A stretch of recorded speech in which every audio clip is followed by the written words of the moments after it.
La foi qui me fait vivre. Le plan de Dieu pour racheter l'homme, le 12 mars. La chute et la rédemption de l'homme. Et j'établirai mon alliance entre moi et toi et ta postérité après toi, en leur génération pour une alliance éternelle, pour être un Dieu pour toi et pour ta postérité après toi. Genèse 17, verset 7.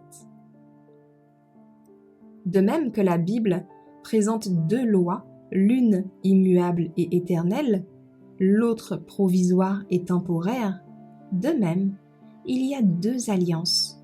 L'alliance de grâce a été conclue pour la première fois avec l'homme en Éden, lorsqu'après la chute, il eut la promesse divine que la semence de la femme écraserait la tête du serpent.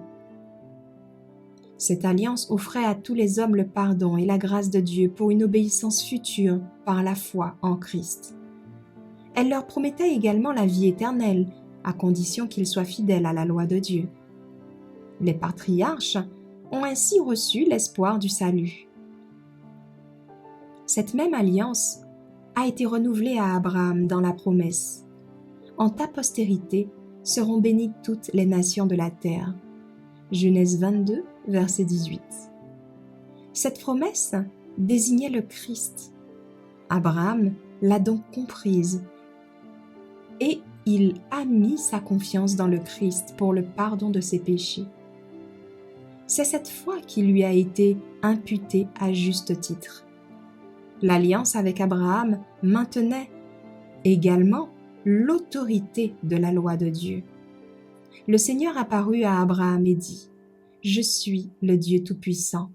Marche devant moi et sois parfait. » Le témoignage de Dieu concernant son fidèle serviteur est le suivant : « Abraham a obéi à ma voix, et il a gardé mes ordres, mes commandements, mes statuts et mes lois. » Genèse 17, verset 1. Genèse 26, verset 5.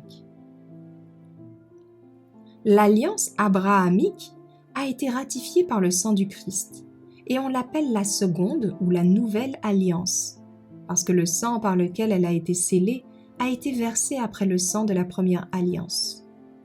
L'alliance de grâce n'est pas une vérité nouvelle, car elle existait dans la pensée de Dieu de toute éternité. C'est pourquoi elle est appelée l'alliance éternelle. Il n'y a d'espoir pour nous que si nous entrons dans l'alliance abrahamique, qui est l'alliance de la grâce par la foi en Jésus-Christ. L'évangile prêché à Abraham, par lequel il avait de l'espoir, était le même évangile que celui qui nous est prêché aujourd'hui. Abraham a regardé vers Jésus, qui est l'auteur et le finisseur de notre foi.